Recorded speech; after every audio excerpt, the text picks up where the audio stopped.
Hello and welcome back to Try Not to Die. I'm your DM, your Drake maker, Noah Perito, and I'm here with my odd employee, Lisa Condemi, aka Jassifer, aka Short Sword Jass. I have made my debt and now I will lay in it. I love that you now have multiple titles up front automatically. The intro never stops coming. I think that by the end of this campaign, which could be in, God knows, 1,000 episodes. I need more titles, yeah. You need more titles. It's kind of like how, and I guess kind of a shout out to a previous arc, though of course if you're listening, you do not need to listen to every arc to understand what's going on. When you met Necrozar and he had that insane title of like many titles, I think we can get Jass to there eventually. I think so too. Well, in the meantime, my friend, why don't we do a little recap, shall we? Last time, Jassifer found herself hurtling through space-time, landing on a busy city street under the otherworldly astral sky. With the underqualified Clover behind the wheel, the two tore through the central borough of this vast city, ending in a terrible accident that killed Jass. Yes! What? That's right, folks! I don't remember that. Did you forget? Well, guess what? I've killed Jass in You 2 said out of 2 arcs. after we were gonna maybe do some editing. Yeah, you thought, but instead I actually made that episode slower and longer, so we really sit in the fact that I've killed you twice now. Again, I think this is going to be a 3rd time's the charm sort of arc. Uh-oh. Once again, on the cusp of floating into oblivion, a strange voice spoke to her, judging her a bit and telling her that after this time, things were going to get a lot more complicated. If it weren't for the fact that they had attracted the attention of the city emergency services, there would have been no chance of our heroes getting help fast enough, and therefore that disembodied voice would have no reason to intervene. Utilizing the company's only get-out-of-jail-free card, Clover negotiated with law enforcement, allowing them to return to the headquarters of Oddjobs LLC, a small brownstone-turned business on a mini-asteroid bound to this massive asteroid with a rickety bridge. After a terse conversation between Jass and Clover about the latter's driving, the two headed inside where Jass met Fetch, the anxiety-ridden front desk person who can relate, who checked them in and put through the initial paperwork. I love him. I love him too, and I'm sure that his existence won't be pained or cursed throughout this entire campaign. I think so too. With that done, and still so many questions unanswered, Jass was sent to meet with the CEO of the company, Odessa Magisteria, aka Odessa the Odd, a name that, though accurate, perhaps understated just how eccentric and chaotic this blue tiefling sorceress was. Jassifer was caught up in Odessa's charisma and thrown into an impromptu interview, followed by a series of tests to assess their abilities. Short Sword Jass fought off sand constructs, navigated a column-centric obstacle course, got wasted, defied the puzzle of the guard who lies and the guard who tells the truth, and managed to convince Odessa that she was a worthy candidate for the job of field agent. Easy. Easy. And with no other candidates opposing her, and a recommendation from Clover, Odessa hired her on the spot, giving her a tour of the office so she could meet Doc, aka Rumix Ricinus, Cindaris, aka Cindy, and of course, accounting and HR head, Daniel. It wasn't long after this tour that an alarm went off signaling their next job, saving a village from a vicious black dragon, and that's where we are right now. Okay, I feel qualified for this. Bye-bye! If you have any issues with your uniform, just let Fetch know and he'll figure it out. And you look down and you're already dressed in your uniform. What does my uniform look like? You are wearing the same thing that Clover is wearing, but underneath your armor, it is a blue and like purple pink jumpsuit. It's like a full, essentially like janitor's outfit, like but with Carhartt. the Oddjobs logos. Yes, exactly. It's Carhartt brand. Non-sponsored though. Carhartt, please don't sue me for saying that, but it is Carhartt. As you and the rest of the crew are gathering in the elevator to go your separate ways eventually, you see everyone's pressing the buttons they need. The giant, hulking, purple furbog form of Rumex, aka Doc, looks at the two of you and goes, "You do look a little bit worse for wear. Would you like a little healing before you go?" Yeah, kind of just got here. I guess we're just turning around. Yeah, I would have loved to just, go home and see my kids, but I'll just make a quick call. Do you have a babysitter? Yeah, I hire someone when I'm at work, we got daycare and stuff like that. And she turns to Doc and goes, Yeah, a little healing would be nice. You see he reaches out and pats the two of you on the shoulder at the same time and is going to cast Cure Wounds on each of you. And you are going to get back... Oh my god, I rolled so bad. That's crazy. Actually, though, you're low level, so it works. You get 8 HP back. Okay, great. I'm back to full. Clover is a little bit less than full. She had drank a healing potion that she had to purchase on her own money from the company vending machine, but she is at 14 out of 15. What are you at right now? I'm at 18. I'm Okay. at full. I kind of, roll my shoulders and roll my neck a little bit and say, feels good to go. Clover nods and the doors close. The elevator grinds down a bit before opening again, and you see Doc steps out and tosses you a little thatch bag that feels like it has a few circular objects in it. Consider all these freebies in case you need to pick me up. Nice. Welcome, swag. Thanks. Fortune be with you. And the doors close. Another ding, and the doors open again, revealing the lobby. And you watch as Fetch heads out and looks back and goes, "You guys, you got this. You got this." Helps a lot. I don't even look at him as I follow Clover out. Clover goes, "Did you want to change any equipment or anything before we go? We have a moment before we jump in the Adventrium." We do? I mean, in the sense that, if you want to switch out your weapon or something, there's an exchange system that you can do. I guess I'll take a look. All right. You see she turns to Cindy, the red kobold form of Sindaris. "Do you mind hitting that button for me?" And you see Cindy clicks it, and it shuts again and continues downward. You see that this little draconic kobold is reading a newspaper titled The Infinite Exchange Examiner, and you see that she reads a little bit more and goes, "Best of luck," as the doors open again to the gymnasium. The smell of sweat, a bit of iron and sand in the air. This is the floor where you just had your interview. It's now already cleaned and ready for use once more. As I/Odessa had noted before, there is indeed a fully stocked armory room attached to this space. Mm-hmm. Basically, it has every sort of item and weapon that Oddjobs has accrued through their storied history. And so the two of you step off. Clover, before the doors close, puts a hand down and stops them and goes, "Oh, and Cindy, I'm gonna need an advance on my pay. Can you put through the paperwork?" And you see the kobold accountant snorts from behind the newspaper, a bit of smoke coming out. "Of course, Miss Cottonbottom. The gold will be on your account tomorrow." The doors close once more, and the two of you are left on this lower floor. No chance I could get a 69,000 gold advance, is there? I don't know if you know much about economics. That still means you would owe 69,669 cents worth of gold. No, I do not know much about economics. Damn, then we're screwed because I don't know any economics.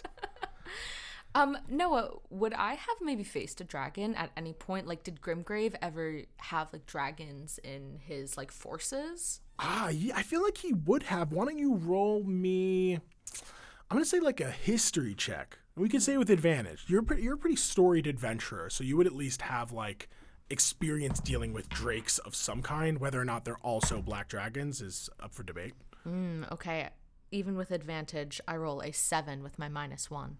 I think that you haven't ever fought a black dragon. You might have fought some little drakes or something. Yeah, a wyvern or something. You've seen them and you've seen them in action, so you understand battle tactics of how to fight them. But you're not entirely sure necessarily the specifics that go into a black dragon.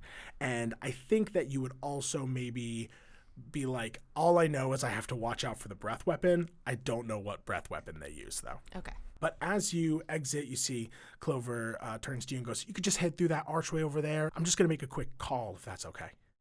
Meet you back at the elevator. Sounds good.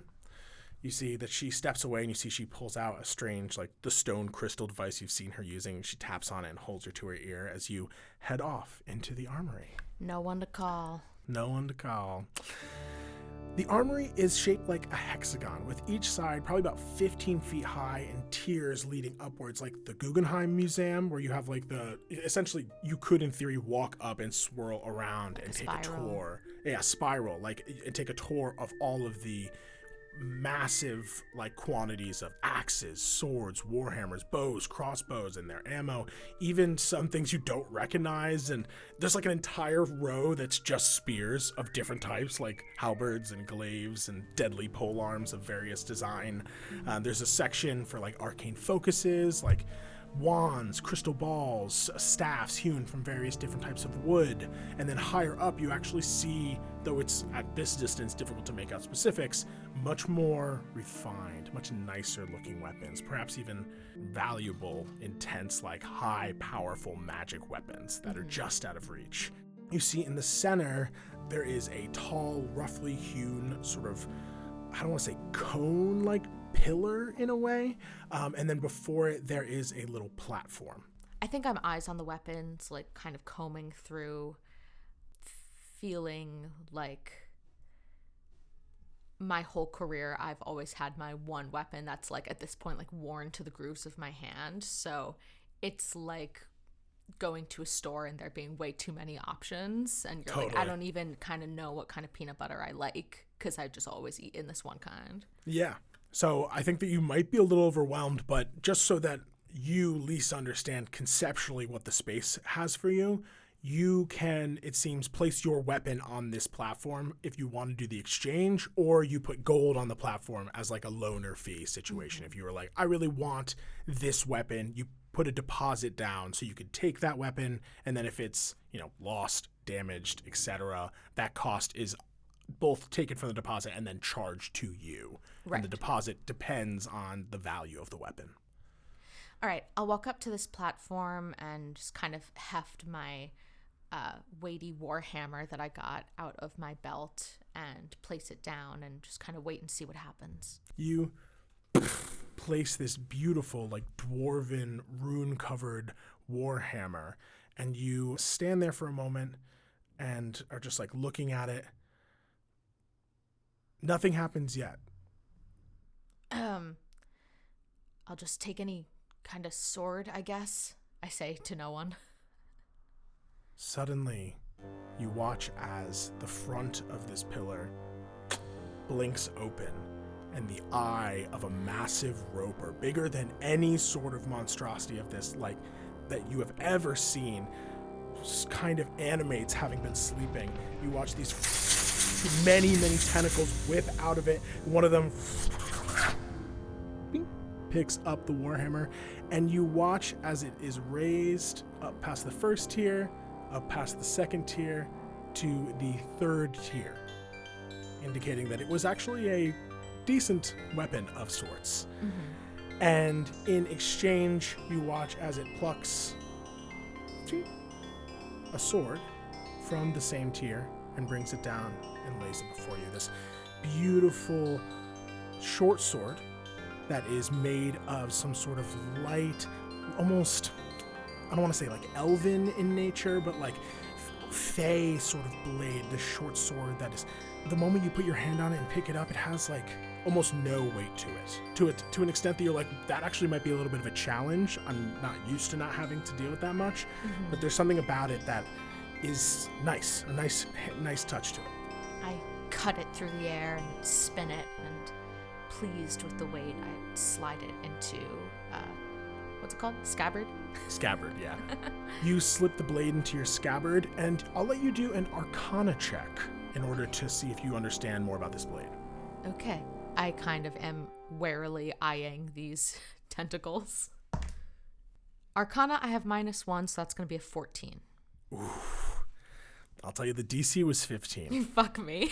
I'm really sorry. I was like, it's a little tough for DC, but hold on well, one that's second. Okay. Jas doesn't know a lot about magic, and also I don't think would even suspect like I'm carrying a magical weapon right now. I am going to send you the link to this item. You can add this to your inventory.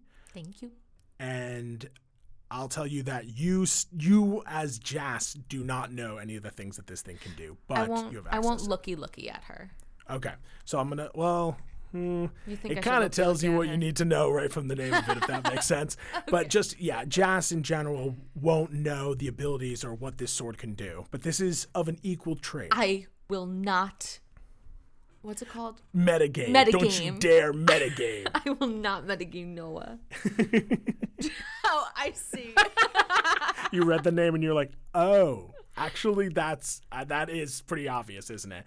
But you, Jass, take this blade, slip it into your scabbard, and the moment you do, you watch as the roper, clearly seeing that you're satisfied with its choice, kind of reels in its tentacles and shuts its eyes, going dormant. Okay, I will meet Clover back at the elevator. As you're walking back through the gym, past the equipment and the sand pits, you see Clover, her foot tapping in a blur. It's so fast as she's speaking on the phone. Why don't you give me a perception check? Okay. I love to do those. I love to do all my -1 skills right at the top of the episode. Starting this arc off by making you roll exclusively difficult checks. 6. 6. Okay. I am swinging the sword in front of me. You're just so focused on this new blade. Shoulder feels a little creaky since I died the second time. As you approach the elevator, you see that she turns and sees you and kind of gives you that like almost done on the phone nod and then goes, yeah, just hand me back to Megan. Mm-hmm. This is why I'm never having kids. Hey, Megan, I'll be home in a day or so. Yeah, I'll just pay for another day. Thank you.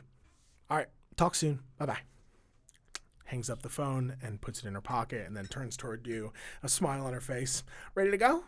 You think it'll take us a whole day? I'm hoping it only takes us a day. Better go then. So you and Clover both head off back into the elevator. You press the button to the main floor and it grinds up and ding, opens. I'll peek into the swag bag that Doc gave me. There's just potions in there. You look into the swag bag and you see 3 of these plump-looking berries, these bright red berries that I will tell you are good berries. And for those of you who are uneducated in the science of a good berry, it is a berry that a druid can magically imbue with healing magic. It basically gives you 1 HP when you eat one. And it lasts for 24 hours, so you do kind of need to use it within the first day, otherwise it just becomes a regular berry. Yeah, snacks. And you also see that there seems to be some sort of salve in there, kind of a single use of some sort of antidote, though you're not really sure what poison it might cure or if it cures all poisons, but it seems to be something along like a lesser restoration-esque substance. Okay. 3 berries, 1 mysterious antidote. Lovely. Usually they just give you like a pen or something. There should be a pen in there, I think. It's a dagger in a pen. Nice. The doors close and you guys head up, reopening onto the main floor, but from behind you, not opening to where Fetch is in the front desk, in the front office, but behind you into the Aventrium. Now, this is the workshop, the staging point of all Oddjobs operations. You see the beaten to shit company van pulled through a set of garage doors in the wall on your left. It is barely patched together from the last adventure, if you want to call that car accident you guys were just in an adventure. And on the opposite wall, you see the massive archway built into the brownstone, these unlit glyphs carved into each brick of the gate. There's, of course, on the right side of the room, the doors to the break room and the posters that say adventure, a synonym for hard work, success, failure is not an option, and determination, you're not allowed to give up, depicting that knight with a missing arm. Beyond this round meeting table, which you see has supplies out on it that Clover goes and starts loading into her bag, just basic food and stuff like that. Mm-hmm. Everything is pretty much set for you to just jump in. If there's any last moment things you'd like to do, now is the chance. No, I think Jassifer's just she touches her toes a couple times and then she's like, okay, well, let's get back to it. The life of a soldier is not a lot of comfort or bringing things along with you or worrying about sentimental items. You just kind of roll out when someone tells you to. So she's used to that. Clover, after packing her bag, goes, all right, it's go time. The two of you get into the van. You open the passenger side door and get in. Clover is already in the seat, kind of raising it up and pressing a few buttons, pulling a lever, sliding across a panel that lights up with a little tone. And as she starts to type, you see on the opposite side of the room where that archway is, one by one, the glyphs begin to illuminate and the portal begins to swirl within. All right, you ready? I can't believe I'm getting back in this thing. Yeehaw! She hits the gas and the wheels begin to rapidly spin, the vehicle rocketing forward as the portal stabilizes literally at the last moment and sparkles, and you rocket out onto a mud-soaked road snaking through a dark forest. You look out the window. It reminds you almost of your world, but different. Rather than green leaves and verdant plants, you see purple foliage. A world where all of the plant life here seems to be shifted into that violet sort of color pattern. The skies are like a yellowish color, but it's like a dark, almost umber with twinkling stars up there.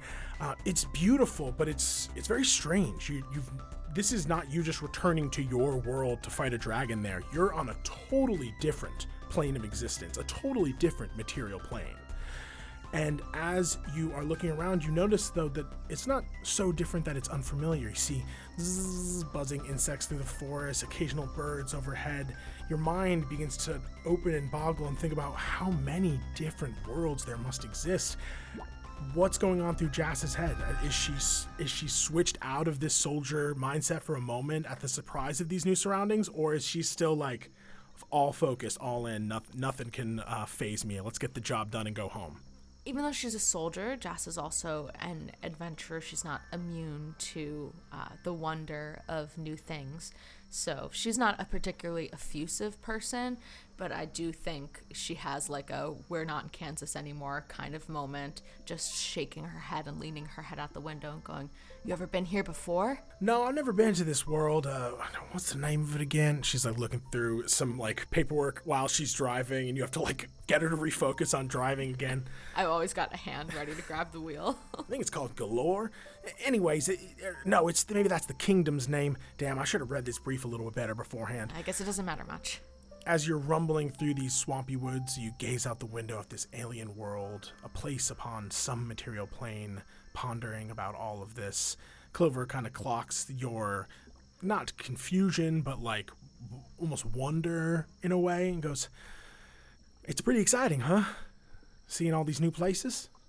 It would be more exciting if I didn't think a dragon was about to swoop out of the woods at us at any given moment. Fair. And possible. She like looks around and goes, I guess I should really keep my eyes on the road then, huh? Probably. She says all of this looking at you. I direct her face manually back to the windshield. I'm sorry. I'm just so easily distracted. I'm going to have to learn how to drive, aren't I? You probably will. It would be for the best, honestly. I don't like driving, but at the same time, I love driving, if that makes sense. I've got my eyes on the sky and kind of my ears, like, hearing out for wing beats. And I say, do you have any more information? Like, is there a city or a town or a village or... I know we're heading to a town called Stincan's Gowt, and I know Stincan's Gowt, right. We're trying to, maybe get a rest in before we actually go and take on this dragon. I don't know about you, but that healing was helpful, but not that helpful, if you know what I mean. I'm still pretty drained. I'm still getting used to this, and I just look at my own hands. They look the same and yet different in this second time around, or should I say third, depending on how we're looking at things. And as the van breaks through the darkness of the forest traveling east, the road becomes a bit cleaner, a bit drier. All around you see fields, beautiful violet fields, purple grain and grass, a quaint countryside. You see the occasional ranch house, cattle now sleeping in their barns, low stone walls and tall grass. It's peaceful, a lot like at least some of what your homeworld was like.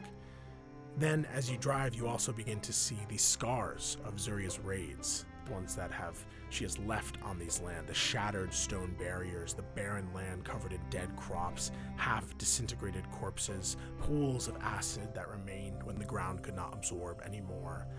Ignoring the carnage, you see Clover just keeps on looking away from the road and back to you to chat. Well, this place has gone to 9 hells in a handbasket, huh? Doesn't look great.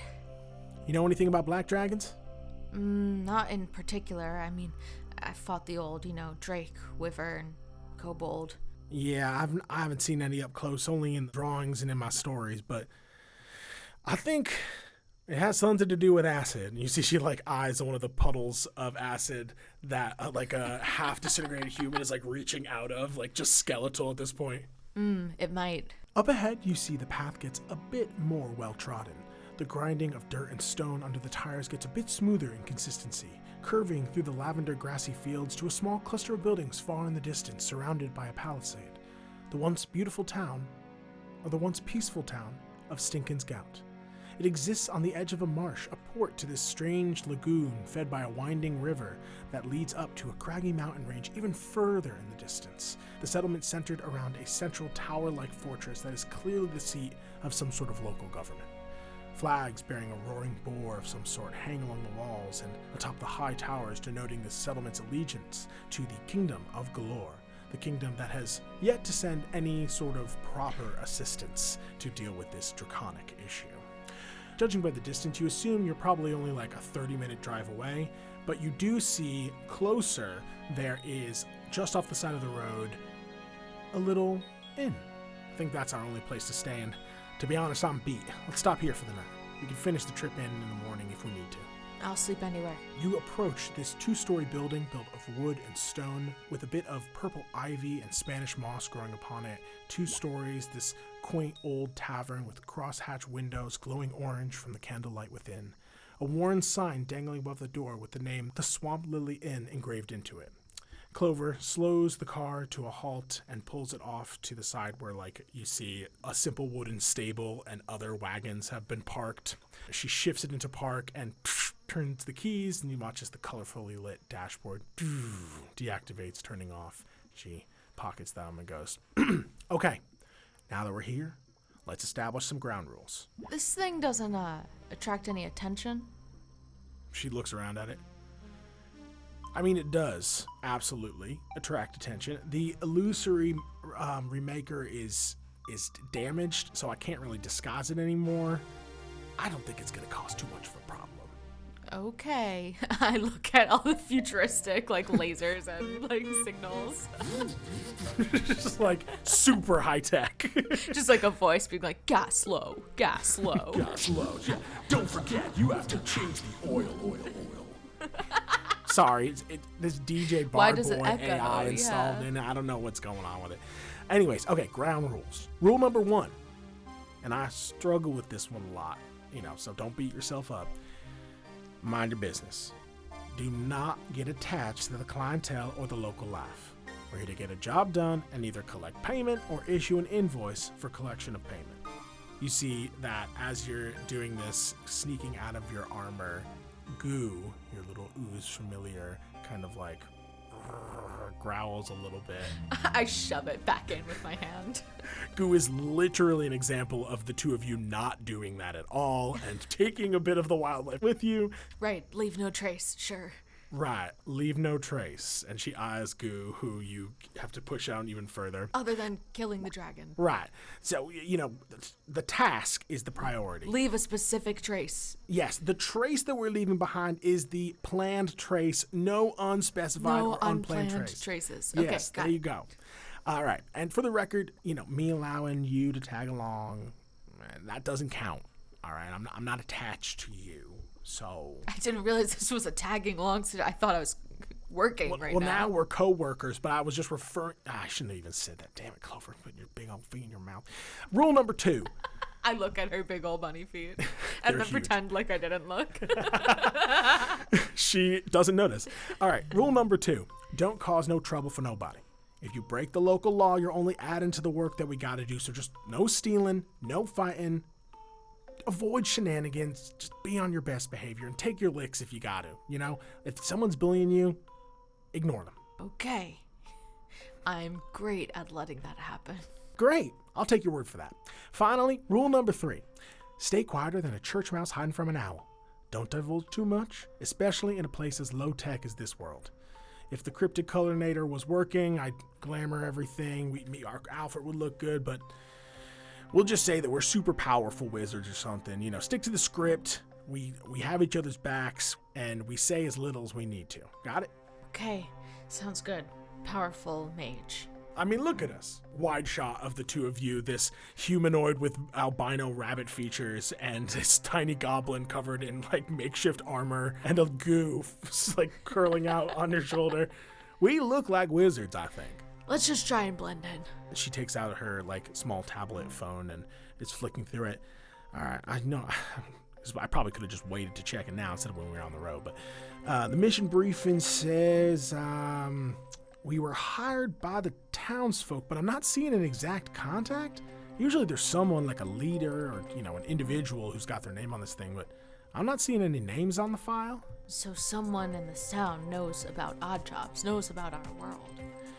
Yeah, I mean, it's not uncommon for Odessa to be just like sending flyers throughout the plains and wherever they turn up. Yeah. Marketing. Yeah, it's good marketing. But usually it gets some sort of like name on it, and she's like flicking through the files. And there's not a lot of intel on this world. The Kingdom of Galore. All right, so it was a kingdom, it's not the land. And then I'm seeing a name, a magistrate, Ammon Plumblum. Oh, no, sorry, Plumblum. Plumblum. But he's not on the contract, though. He's just listed in the lore brief. Oh, okay, well, I guess we don't need to know who hired us to kill a dragon. I suppose you're right. We just need someone to point and tell us where the dragon is, right? I guess Odessa will handle the billing. All right, ready to get some rest? Okay. The two of you exit the vehicle and shut the doors behind you, approaching the wooden door of this inn. Your memory briefly flashes back. Nights at taverns with your old party, drinking, having a good time, making memories together. What do you think Jass was doing during these memories? Jass is probably always kind of hanging in the back, polishing her sword by the fire, shaking her head at like the enthusiastic way that young people talk and share stories. But she is always listening and paying attention and taking things in, even if she wasn't speaking a lot. You think back on that moment, and there's a part of you that kind of wistfully wishes for those times once more. And you were shaken from that when Clover pushes through the mossy wooden door and reveals the bar within. This quaint tavern with wooden floors and long tables, a large hearth with a crackling fire within, a forever stew in a pot above it. There are a few banners bearing that roaring boar, the sigil of this kingdom, as well as stuffed swamp animal heads like gators and various just creatures that you've seen have been hunted and hung up here. A few candles positioned within lanterns to cast light enough to illuminate the space. Next to the bar, you see that there is a door to the bathroom and the stairs that head up to the various rooms they have. And though the capacity for this space could be like 100 or so people, you see that there's barely a third of that in here. A mix of mostly humans with a few dwarves and halflings amongst them. And quite a few of them are like scarred and bandaged. And all of them, perhaps most interestingly, have colorful, almost jewel tone hues to their skin. You see like the dwarves have almost like a pinkish rose hue, the humans a soft citrine, the halflings a tint of blue. You've seen people with various appearance throughout all of your adventures, but there's something different about this. This whole entire world is like color shifted to be almost higher contrast, or high contrast, but in a world where things are a lot darker, if that makes sense. And you see that some of these people are farmers or fishermen, maybe merchants and travelers, but many of them, especially the injured ones, look to be the people who maybe have lived their whole lives in this town.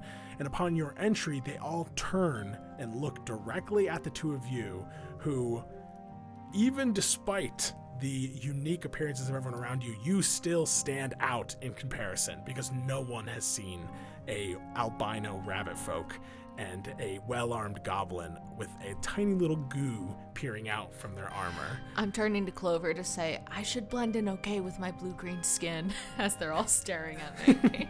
As you say that, you see that Clover has already marched up to this bartender, this burly dwarven woman with a thick braided red beard and this like kind of shaved size, almost mohawk-like mane. And she just walks up and kind of, has to lean up on the counter because she's short. Howdy.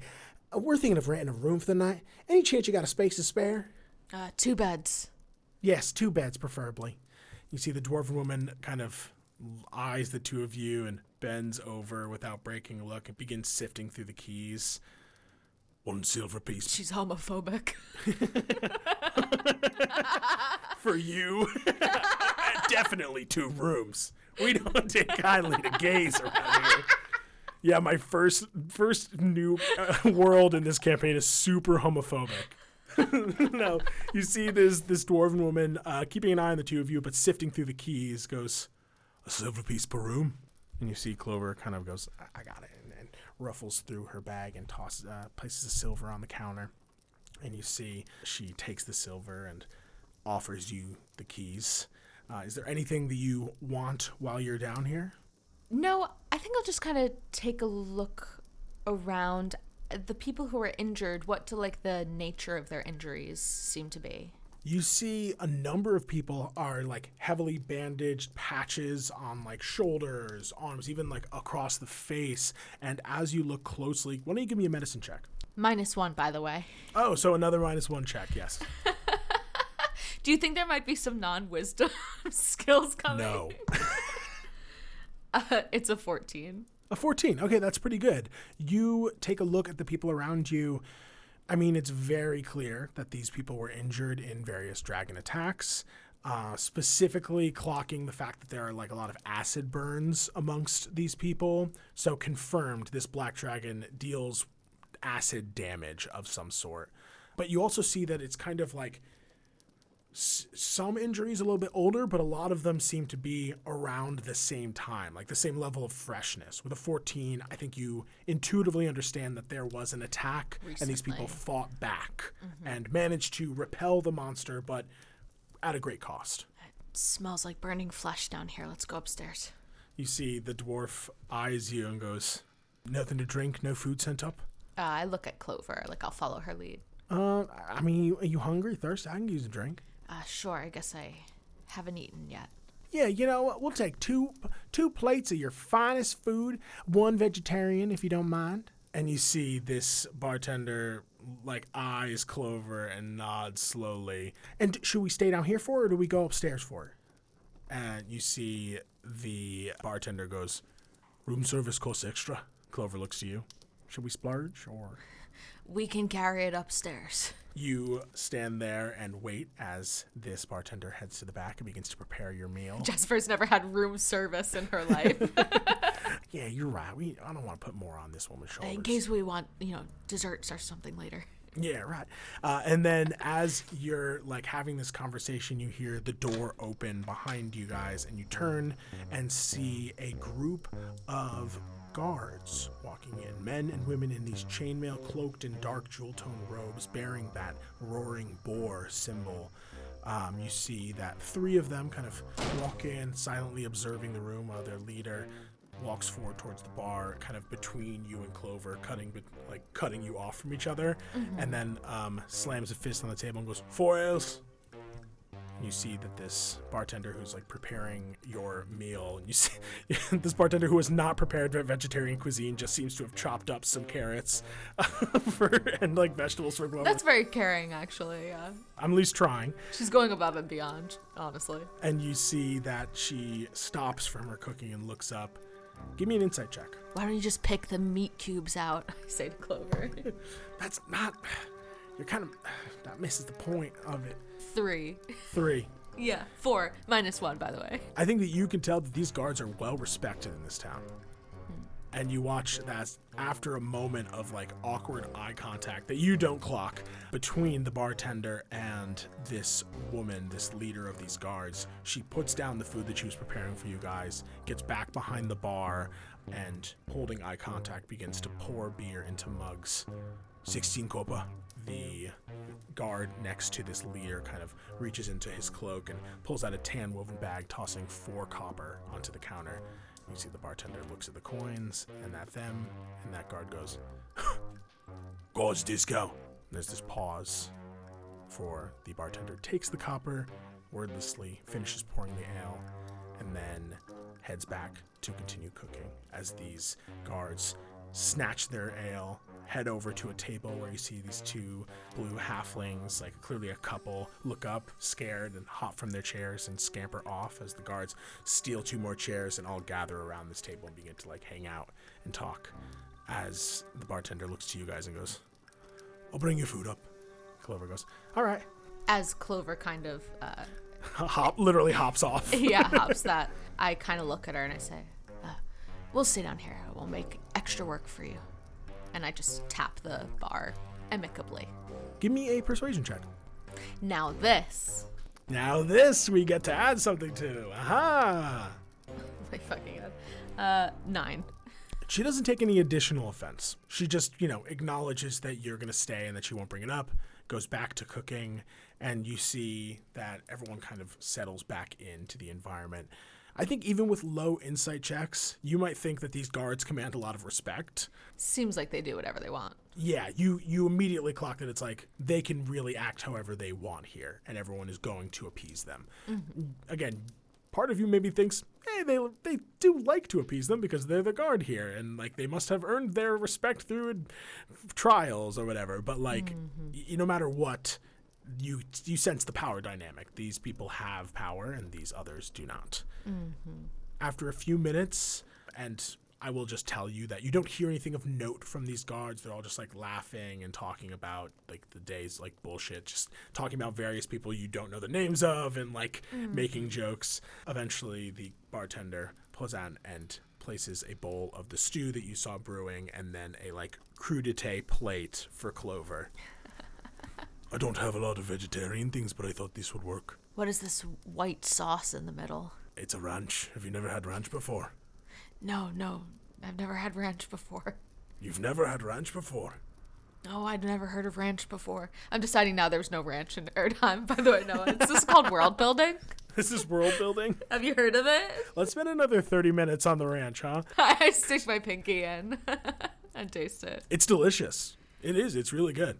Tangy. I make it myself. Oh, wow. Takes time. I don't know how easy or hard that is, but... Well, you do have to have preserved dairy. That is... Anyways, enjoy. Okay.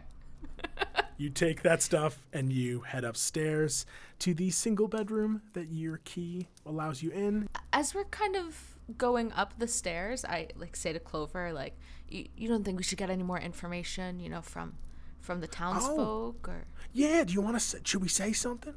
Well, let's find out about the last attack, maybe. If you don't think it's too, Should we eat this downstairs then? Like, we're bringing it up. Do you want me to... Should we just go back down? Maybe, if we're gonna be... Not that we have to, but if we're gonna be defending them, it might be nice to know what we're defending. All right, I'll break rule 1. Let's get to know these people. Let's figure out what's going on. Wow, yeah, you do have a hard time holding to that one, huh? Did I say that? I can't, there's a lot of rules in my life. All right, let's do it. She hops back down the stairs. Like, just as you finish bringing things up, she, takes the crudité from you and, hops over you and just keeps hopping down the stairs. I very carefully don't spill the stew. Give me a dex check. No, I'm kidding. A negative 30, the stew kills you. I rolled all my dice. Is that okay? You head back down. You see the bartender, gives you a look, and Clover places her crudité before a stool and hops up by the bar and goes, we decided we wanted to eat down here. Yeah, smells nice with the stew cooking. So, how do we even say this? She looks over at you. It seems like you recently had some kind of mass casualty. Is everyone okay? You see the bartender looks up. Her eyes clock over to the guard and then back to you and goes, you haven't heard? No, just passing through town. Haven't been through here in a while. There's a dragon in these parts. Hunting us down, killing our livestock. How old? Well, you know what? I'll roll. I'll see if this individual has any sort of insight into that. Yeah, she knows if it's really little or if it seems huge or whatever.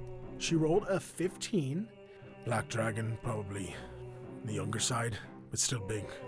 More than we can handle anyways. How long? 30 to 40 feet. I meant how long has the dragon been terrorizing you for, but that's good to know too. I would say past few weeks. We sent some guards in, and she looks over at the guards. None made him back. Something must be chasing it this way, maybe? You don't know where it lives, or if there's anything big happening in the surrounding areas? We have an idea. Somewhere in the swamps. But no idea why they're attacking us. Give me a I'm not saying you're trying to deceive her, but give a deception check to give on the air that you actually are just like travelers through town who happen to be wearing really unique outfits, and not like, what are you, circus folk? 5. Yes, we're in the circus. Yes. With a 17 insight, she goes, right. Well, and she looks over at the guards again, who at this point have kind of clocked that you guys are back downstairs and are like giving looks over to you. Howdy, gentlemen. I steal the word from Clover. You know howdy? Oh my god, howdy! Just She trying it waves on. over at the guards. And you see they all look and they kind of cock their heads. Give me a persuasion check. Okay. These are going well so far, so. Yeah, we haven't had a roll Hey, do that's we over think I should 10. change the fucking dice? Okay. Gummy die time. That was the gummy die. Oh, I'm shocked. Wait, the other day Jacob just picked up the gummy die and rolled a nat 20 on it. And I was like, what the fuck? Used up your nat 20. It doesn't behave that way for me. Okay, that's better. That's a 16. You see these guards nod to you and kind of raise a glass. Yeah, I'm good at giving like nods with camaraderie behind them. Totally. It's kind of like soldier recognize soldier. Hand on the pommel of my sword, yeah. Yeah. They recognize someone who's been in the trenches before, so to speak. Even though you wear a very unique outfit, they give you the nod. Even though I'm in a purple and pink jumpsuit. But maybe it looks normal to them because it's purple and pink, so they're like, that's regular workwear. Yeah, you're actually wearing like presidential robes right here. You see this bartender goes, sorry, who are you again? What were your names? I'm Jass. And I'm Clover Cottonbottom. And we work for Oddjobs, Inc. Are we supposed to say that? I don't know, I kind of felt like it felt right. And you see this bartender's eyes get like a little wider and she goes, you're the ones we sent for. Oh, did you hire us then? She looks up again. I'm going to need a stealth check to sort of hide this conversation. Yeah. I'll let you roll it, even though this is technically like group between you, Clover, and this individual. But I'll tell you right now, you're going to want to beat, I'll say, a DC 12. You won't have disadvantage because of your armor, because this is a conversation. Okay, thank you. It's less about your movement and more about That's your what I was ability going to to keep ask. your tone I'm down. staying very still so that no one can hear me lying. Quit moving. I rolled a nat 1 though. No okay, fucking way! I think that my armor does just like draw everyone's attention. I like lean in on the bar a little bit and everything goes like clank, clank, clank, clank, clank, and all the eyes turn towards us. You see this bartender says, I shouldn't have said that so loud. And the guards stop their drinking and look over to you. You see the leader whispers something to another one of them, and they finish their drinks, stand, and walk outside. More ales, fellas? One of them just like looks back over their shoulder and scoffs at you and then heads out. What, did they get commission on those? Guards aren't going to take too kindly to the fact that we went around them to try and solve this problem. I'll probably tell the magistrate. You see, like, one of the other citizens in here, one of the injured ones goes, dang it, Cinnabar. Why'd you have to tell them? Now they're going to know and go tell the magistrate. And she goes, everybody calm down. There's nothing to panic about. These are the people we called for. They're clearly, she looks at the two of you, very powerful mages. They could help us. Why don't you trust your guards? And one of the other, like, the halflings goes like, what's the trust? Drinks their beer a little bit. And another goes, useless bullies. And that goddamn wizard. We used to have a bit more control of our town until the wizard arrived, brought with him the Kingdom Guard. This magistrate you're talking about. Yes, Magistrate Blum Blum. Plum Plum. I look at Clover as we kind of recognize the name. She tries to hide a laugh, unsuccessfully. Sorry, Plum Blum. I mean, I know, don't make me out fun of anybody's names, but like, what? So when did Plum Blum kind of come around here for the first time? Plum Blum arrived, I would say, a few months back. It is very silly, right, Clover? I'm not trying to be mean, but no, it's all right. He's not a nice guy, so it's all right to be a little bit mean about him. It is a little low to, pick someone's name, but point is that he arrived a few months back, sort of brought with him the King's Guard and King's resources, which of course we had first welcomed. Now he's got all the responsibility, but he's not doing anything with it. He sent those guards out, they died, and that's all he's done. So we took matters into our own hands, and she looks out at the crowd of people who look heavily injured. It did not go well. All right, I think I've heard enough. Let's get some sleep and go kill the dragon tomorrow, and then everything should be normal. I'm sorry I didn't introduce myself earlier. Also, I'm Cinnabar Sapale. Nice to meet you. Please, with all of your great wizardly power, kill this dragon. We will enchant it to fall from the sky. Yes, I will use my very powerful mage magic to eliminate the draconic force. I'm unclear as to why we're still upholding the lie. Wizards are cool. It's good to be a wizard. But you see, Cinnabar goes, we appreciate that Oddjobs is here to help. Though your methods seem strange, I assume it comes with great power. So, thank you. And if you have any other questions, I'll be here. The dragon just attacks just people, or does it attack a certain spot in town, or? Attacked our livestock first, hunting. We fought back. It fought back harder. All right. We'll try to help. As you continue to eat, she goes, please, we're worried. The attacks have only gotten more aggressive. If you can finish her off, I don't know if this town will be able to stand any longer. I think Jassifer is not the type to make hollow promises, so she just nods and keeps eating her stew. We cut to a few minutes later after finishing your stew, and the two of you are in your new quarters. Very simple tavern room, plain beds, nothing too fancy, but still some of that charming, swampy sort of, I don't know how to describe it other than like bayou decor, if that makes sense. Mm-hmm. You're in like a bed and breakfast in Louisiana right now.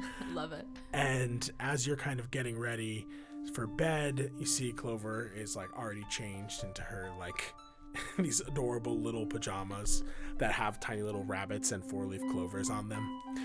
These people are bummers. You have themed pajamas for yourself. Well, they were a gift from my kids. I don't want to disrespect them. It might be a little cliche, but I think it's funny. And are you just wearing your armor to bed? You're just still fully like armed up. No, I start kind of disassembling it. It takes a little bit because all of my armor is kind of hodgepodge, like out of different things that I have found. So it all connects together in really weird, creaky ways, or some things are tied together. But afterwards, Josh just kind of in very simple, just like a brown loose tunic and some leggings. Looks like they're stained, and she sleeps in them every night probably. As you finish changing, Clover, of course, giving you the privacy to do so, she kind of settles everything in and goes, well, tomorrow we're going to kill a dragon. No big deal. We'll collect that money and head on our way. Yeah, before that, the whole dragon killing thing. What's our plan? Because, I was going to ask you. You're the one with all the adventuring experience.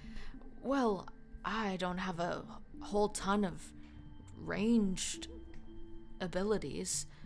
Unless it lands, we're going to have a tough time getting it out of the sky. You think that maybe we should try and enlist some help? She thinks to the people downstairs. To be honest, I think that it won't look good for the company if we have to ask these people for help. Okay. Nor do I think these people want to help, hence why they reached out. Right, sure. The only thing I can think of is that taking it on in close quarters is the only way to go. Right. I don't have a lot of range stuff either, or at least nothing that would be so profound. If we're in an open space, yeah, we'll never get it. We'll never get it. If it has air, we're done. But if we can catch it in its lair... Ooh, that was catchy. If it has air, we're done. But if we catch it in its lair, it's fun. We'll have fun. Yeah! I kind of eye Clover. Like, this is not the time to be goofing around and rhyming. I kind of think it is the time to be goofing around and rhyming. What else are we going to do tonight? We should get a good night's sleep. Oh, right. Sorry, my focus is terrible, and I just have so little time for myself that I really try to take advantage of every second I have when I'm, not doing all the things I gotta be doing, so. You've got so much energy. That crudité was really filling for you. It was incredible. I mean, I don't know if you know this. Carrots, they're kind of like a sweet treat for rabbit folk. I didn't know. I kind of yawn as I'm like reclining back on my bed, and then as I lay down, I feel like a spludge underneath me, and then I tug the goo out of me and toss it onto like the foot of the bed. You toss the goo on the foot of the bed, and as you see Clover begins to settle in her bed, she goes, I gotta ask, you're kind of bringing the goo around everywhere now. You embracing it? I thought it was just a tag along, but... Yeah, it's not really by choice. It's just kind of sticky. It ends up everywhere. Give me an Arcana check.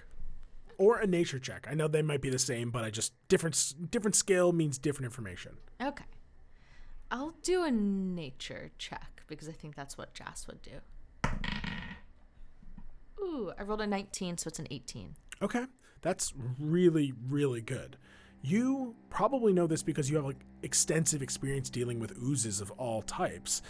But this is nothing like any of those other oozes. Both its behavior when you first met it, as well as its behavior since, it doesn't align with anything that you've ever experienced when it comes to ooze and the various forms it may take. You notice that this creature does actually seem fond of you, has not strayed from you at all, and has, perhaps most notably, stayed, for the most part, shoulder level and up with you.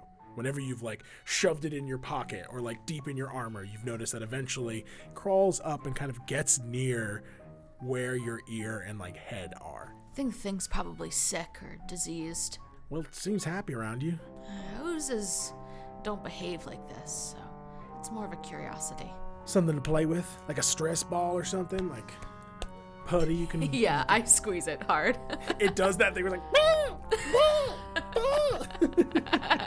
I can't tell if it likes it or hate it, but it's not running. Closing my eyes and just squeezing it as I'm like, how'd I end up in this inn with this rabbit folk and this goo and this town with this dragon and this Carhartt uniform? All right, I'll stop yapping. You don't snore, do you? I don't know. I'm usually asleep when it's happening. Okay, I do, so I Great. turn my back to her. You settle down for bed. I think today was exhausting, so even though she is fairly discomforted by the events of the last 24 hours, it's just after the craziest day of your life, you're just I'm so excited to sleep. The physical outweighs any sort of emotional in this sense, that these base needs override any sort of pride or what have you that would maybe give you feelings about it, and you just are excited to close your eyes on your own terms for the first time in 24 plus hours. It feels like I've taken 3 naps in the past 24 hours. Clover goes, nah, and puts out the candlelight, and you close your eyes and try to take a deep breath. Yeah, I do CIA soldier falling asleep techniques they teach in the army. Oh, where you yeah. can fall asleep in 10 seconds or They're whatever. count back from 1,000 or recite I'm this. asleep by the time I hit 998. And as you are drifting off to sleep, you begin to hear a whispering. No. Noah. Just a faint whispering coming from around you. If this is your first time listening to Try Not to Die, Noah loves to do this to me. There is no rest for the wicked, and everyone on this goddamn podcast is so wicked. I kind of wiggle in my bed and I say, hush up, Clover. I don't say nothing. She rolls over. Give me a perception check. Okay. 11? You listen closely, and you begin to recognize that it is not simply one whisper, 2 people whispering back and forth. Many, many voices whispering, overlapping incomprehensibly. You kind of rub your eyes, perk your head up, and look around. It's not coming from down. It's not coming from up. It's coming from seemingly no direction. You hear it getting louder and louder, but you can't sense where it's coming from. In this kind of near sleep, but I can't quite get there, I kind of put my hands around my ears. Do I feel like the sound gets louder, like it's coming from inside of me? You do. The moment you press your hands to your ears, the whispering gets louder and louder and louder and louder, and you like look around, and just as you are having this like nexus point, this climax of sound, one voice comes through, lower, grinding, almost primal, from beneath. Isn't it terrible when people don't realize the story they're living in? Who keeps saying that? The moment you say that out loud, the voices cease. The room falls silent. The only sounds coming from the swampy forest surrounding the town.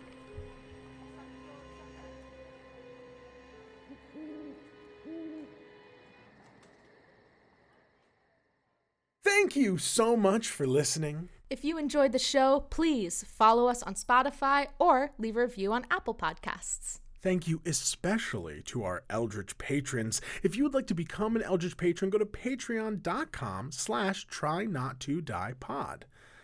Want to find out what happens next? You can actually catch the second episode of Oddjobs right now on Patreon.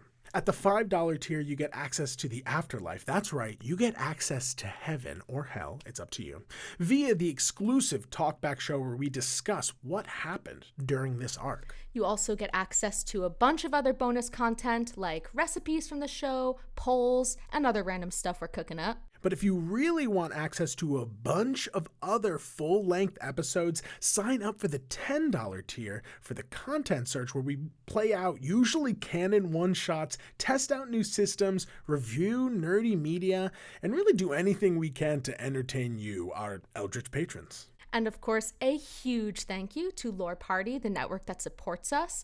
Lore Party Media is dedicated to celebrating the power of stories that shape who we are. If you enjoy our show, please check out their other shows, which you can see on loreparty.com, or you can just search Lore Party in your favorite podcast streaming platform. And you can check me out on Instagram, YouTube, and Twitch, all under the username Noah the Infuriator. No spaces, just Noah the Infuriator. While you're at it, hit up my socials too, Lease vs. Life, that's Lease vs. Life. Follow me on TikTok, and then while you're at that, follow Try Not to Die Pod on TikTok too, where we post clips of the show. Thank you again for listening, and until next time, try not to die.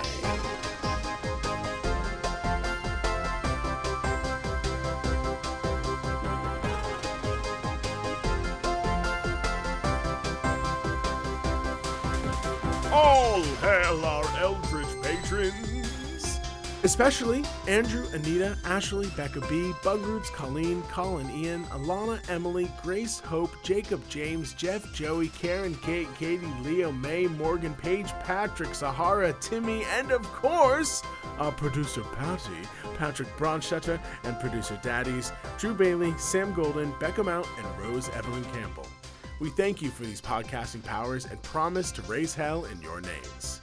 Till next time, try not to die.